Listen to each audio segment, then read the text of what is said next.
high-end clients want? Well, they think and act differently than those who pay low monthly fees. They're very different. And I've been a low-paying client, and I am a high-paying client right now. I went from paying $300 a month to $2,500 a month for my monthly coaching fees. And I can tell you the shift that happened in me as a client, and talking to many coaches and to many high-paying clients, I can tell you what they're looking for. When I ask a coach, why do clients pay you money? Here's what I usually get. I provide them with clarity, accountability, support, a different perspective. Is that something a high-end client would be paying a lot of money for? That's something that a generic coach could provide, right? You don't need to be a specialty coach or a high-end coach to be able to do that. You just need to be an organized person who can listen and who knows how to ask questions. And that's great. You need all of these skills. And high-end coaches do use all of those skills: accountability, providing accountability, clarity. I hired my very first coach for one reason: to help me organize my to-do list. That was my single most important task. And it was worth to me $300. So that was my first coach. So here are the 7 specific things that high-end clients are looking for. Specialized expertise, we talked about that a lot yesterday. That's your niche. Now this is where a whole debate of whether a coach needs to be an expert to coach clients comes in. And in my experience, you need both. You need to have great coaching techniques and skills, and you also need to have some sort of specialized expertise in order for that client to say, it's worth to me to pay you $2,000 a month. They need to see that specialized expertise, and it will make you so much valuable to that client. The second thing that you want to understand about high-end coaching clients is high perceived credibility. What makes you a high-end coach in their eyes, other than your fees?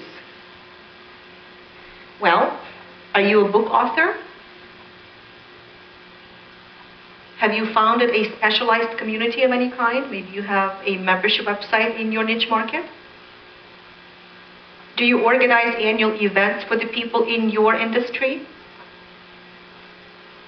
Did you create a licensing program? I know we have a couple of people in the room who did. Do you personally work with a high-profile coach? What would you think if I pointed out to a person and said, she works with Tony Robbins? Everybody would go, where? You'd want to see that person. You would think that this person is valuable to, in their own eyes, to hire somebody like Tony Robbins. So if you work with a high-profile coach, it gives you that credibility. Now, have you ever partnered with a high-profile organization? Has an organization endorsed you, and that organization is actually known in your industry? All of these things are raising your perceived credibility in the eyes of a potential client. So, are any of these true for you? Think about that. If you have not authored a book, have you co-authored a book? Earlier this year, I was handed a book with 30 names on it. I believe the book is called Secrets to Success and Happiness. Any of you contributed to that book? What is the name of it? Secrets to Success? Yep. There are about 20 to 30 authors who co-authored the book. It's published. It's on the bookshelves. Do you mingle with well-known people?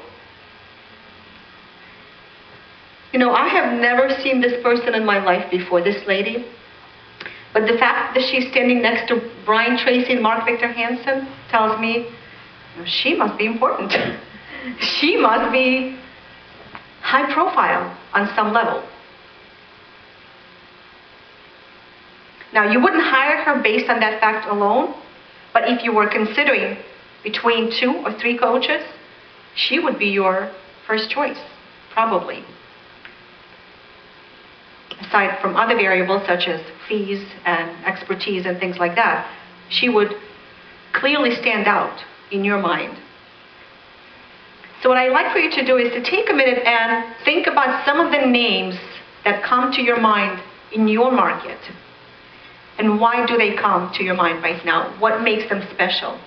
What makes these people unique, highly valuable in your niche market? Now, if you are not yet clear on your niche market, what I encourage you to do is to think about anybody in any market that comes to mind right away. What are they known for? Write down their name and the reason you feel that they are known in the market.